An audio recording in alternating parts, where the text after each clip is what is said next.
Hi, folks. It's Craig Siphers again, here with the Montana Real Estate Channel, brought to you by Siphers Family Real Estate. And we like to talk about, all things that can affect real estate in the state of Montana. We talk about communities, neighborhoods, lifestyle, culture, and things that you can do in Montana. And today we've got a great special guest. I can't thank this individual enough. I'm joined by Dr. Marshall Bloom with the Rocky Mountain Laboratories. It's located in Hamilton, Montana. Dr. Bloom received his MD from the Washington University of Medicine in St. Louis and joined Rocky Mountain Lab way back in 1972. Marshall, you've had some additional stints with the National Institute of Health, including their Bethesda campus, and you probably knew Dr. Neva. I sure did. Frank Neva? Yes. Yeah. As it turns out, his son is a good friend of mine. It's a small world. There's another story entirely. Today, we're going to be talking about, I would say you've been a long-time expert in ticks. In fact, I'm going to call this the tick talk. But let's talk a little bit about Rocky Mountain Laboratories. It's got a long history in tick-borne disease research. And can you tell us about the legacy and how that connects to recent discoveries? Sure. First of all, let me say, Craig, I really appreciate the opportunity to be on your show and provide a little background for folks, especially your audience, especially your viewers, because I know this is a very critical component of society and business in the state of Montana. And the folks that you work with in the real estate business, they're really as you mentioned, they're really ambassadors for what goes on here in Montana. And it's critically important for them to be aware of everything, sort of the good and maybe the not so good things in our state. So this is a terrific opportunity, and I can't tell you how much I appreciate it. So I like to tell people that Rocky Mountain Labs was actually built on a tick. Yeah. Trace the history of what became Rocky Mountain Labs to right around the turn of the 20th century when this new disease popped up, which came to be called Rocky Mountain Spotted Fever. Back then, a lot of people caught it. A fair number of them died. Nobody knew what caused it. Nobody knew how it was spread. There was no treatment and there was no vaccine. Today we would call that an emerging infectious disease. And since the early part of the 20th century, Rocky Mountain Labs and its predecessors have worked on various emerging infectious diseases. And throughout that history, the emphasis has really been consistently on tick-borne infectious diseases, starting with Rocky Mountain Spotted Fever back in the early part of the 20th century, then moving on to another tick-borne infectious disease called Q fever, which we have in Montana, carried by the same tick. And then in the 1980s, Dr. Willy Bergdorfer, who was originally from Switzerland and was an expert in ticks and tick-borne infections, was the scientist who identified the bacteria that causes Lyme disease. And there's roughly about 500,000 cases of Lyme disease in the United States. Now, what made that so interesting was that Willie got those ticks that were carrying Lyme disease from colleagues in Long Island. There was this disease there called Lyme disease. Nobody knew what it was. They couldn't isolate a virus. They couldn't isolate a bacteria. They couldn't isolate anything. So they sent him to Willie and said, "What is this?" And Willie had developed a way, and we're talking about teeny tiny ticks, to cut off the leg of one of the ticks, collect the fluid that came out of the tick, and look at it under a microscope. And he saw these things which looked like curly Q macaronis, and he said, "Those are spirochetes." That's a kind of bacteria. He said, "I bet the cause of this Lyme disease is a spirochete." And that's what, back in the early 90s, I was here at that time, and I remember the excitement.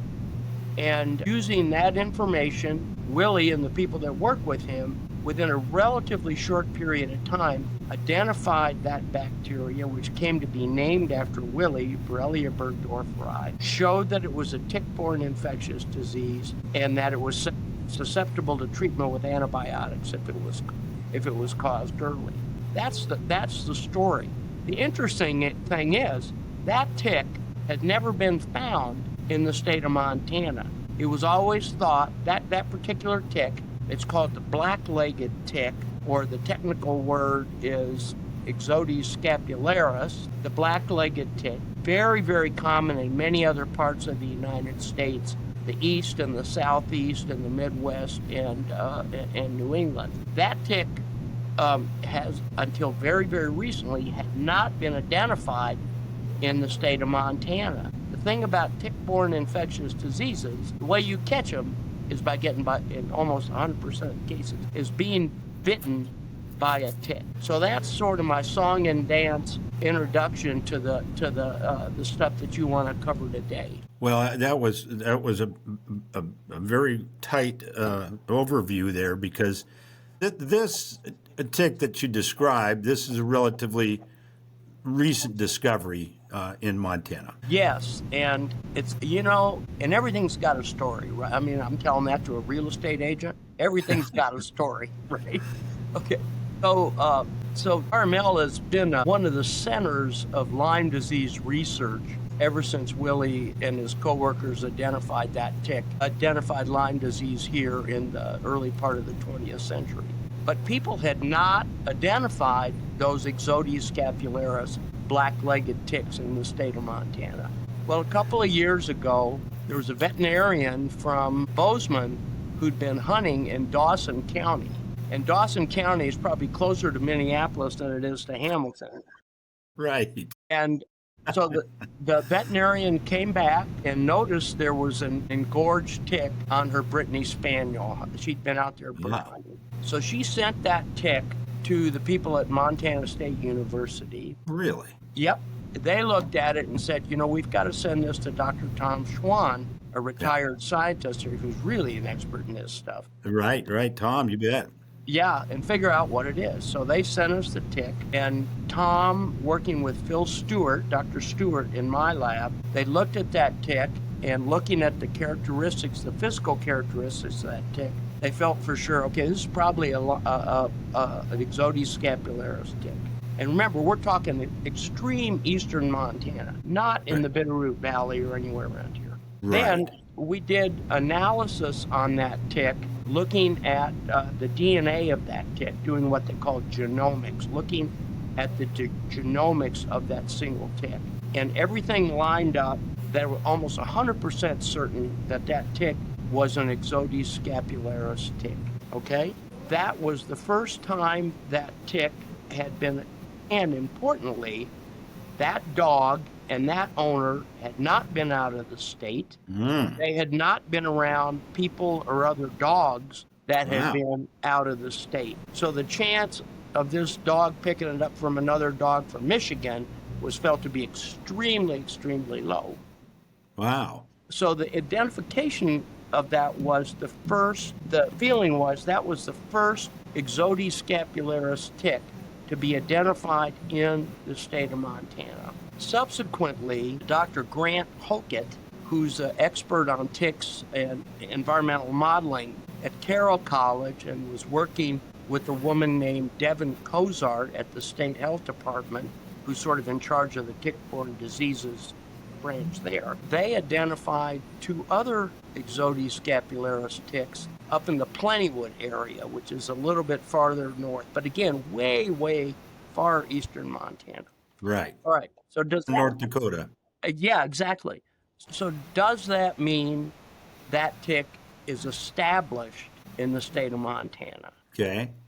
All right. In order to say that a tick species is established, you either have to find a whole bunch of ticks in one location, or you have to find ticks of the different life stages of the ticks.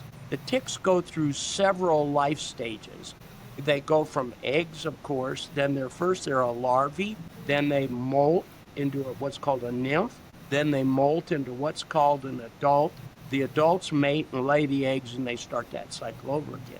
So to have an established population, you really have to be able to say, okay, we have multiple life stages of this particular tick in a particular location, because otherwise and what may have happened here, we can't be sure. This tick may have come in on a bird. It may have come into the state on a deer, because there are some Ixodes ticks in the Dakotas, and there are also some Ixodes ticks across the border in Canada. All right, so all three of the identifications were of single ticks. They were all three, and this is what I stress to people, they were not identified here in the Bitterroot Valley. Those ticks have not been found. Now, Dr. Stewart went over there twice trying to find other examples of the Ixodes scapularis ticks. Yeah. Yeah, and he covered a lot of miles, spent some of the taxpayers' money on gas to get there, but wasn't able, and looking in several different places,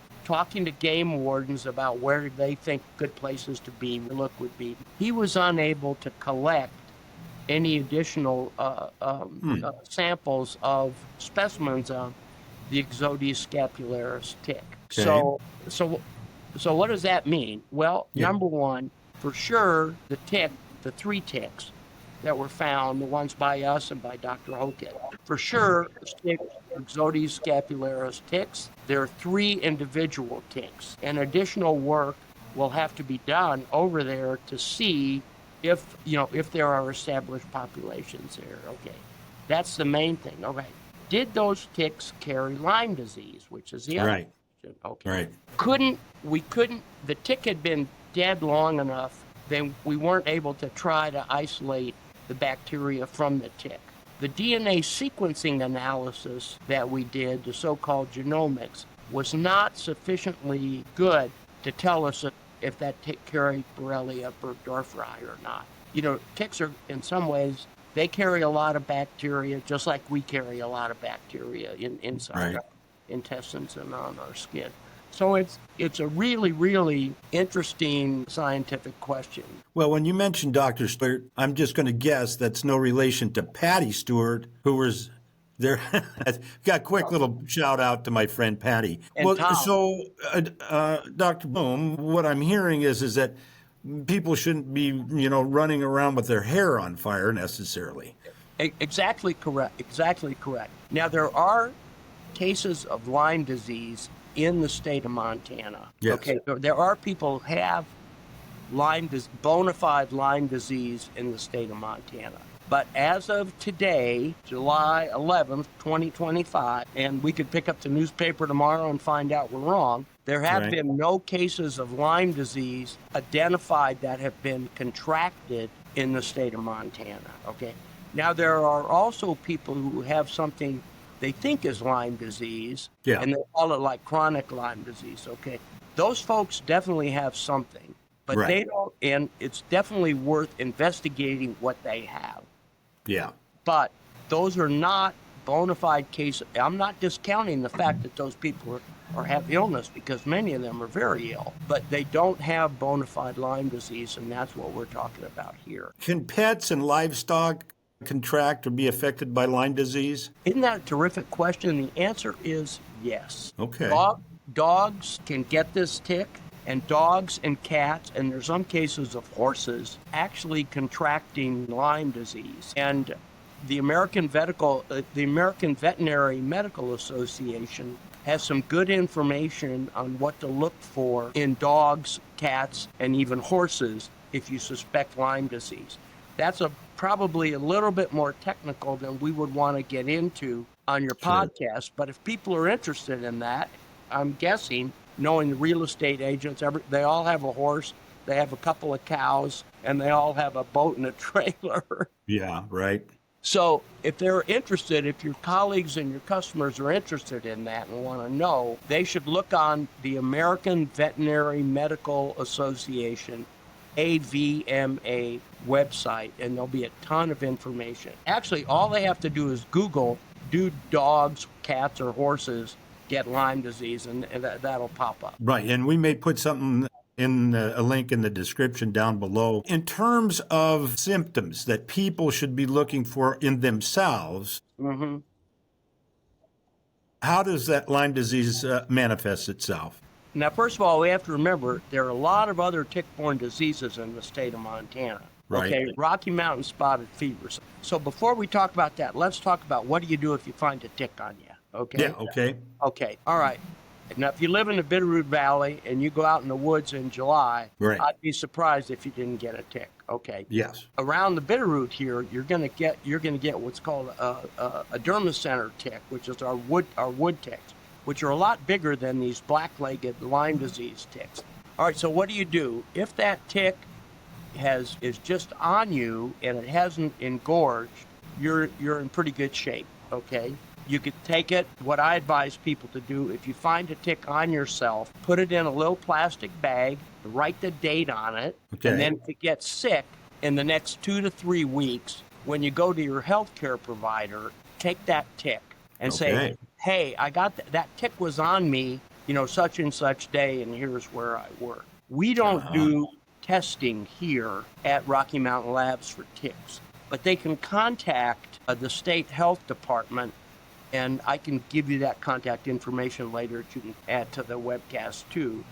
And there's Devin Cozart keeps a registry of people who have had tick bites and identified ticks. A lot of people have ticks on them here in the Bitterroot Valley. We get about 3 or 4 every time we go up to our irrigation structure. Okay. Right.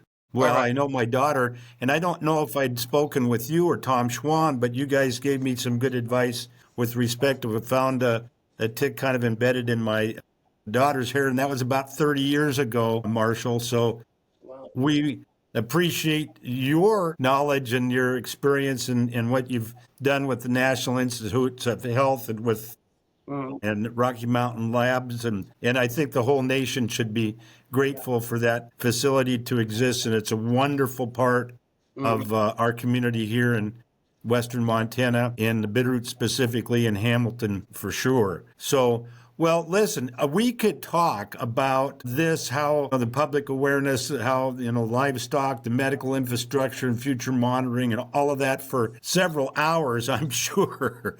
But I wanted to, kind of highlight the fact that this kind of popped up in the press not too long ago, and I wanted to kind of address it with an expert. And it sounds like something you need to be aware of. And I'm sure there's certain times of years and certain areas where you have to be aware of ticks and be vigilant about it, obviously with yourself and also with your pets if you're out traveling in the timber. And I know my mom always said, if you're wearing light clothes, it's more likely you're going to have something drop on you. But in order to keep this a little bit shorter than a War and Peace novel, I sure appreciate your time. And again, this is Craig with the Montana Real Estate Channel, brought to you by Siphers Family Real Estate. In order to get a hold of us, all the information's in the description below. And we're going to try to put some of those links that Dr. Bloom has mentioned here. So, Marshall, again, thanks a bunch and sure appreciate it. Anytime, Craig. Anytime. Thank you. All right. Bye-bye.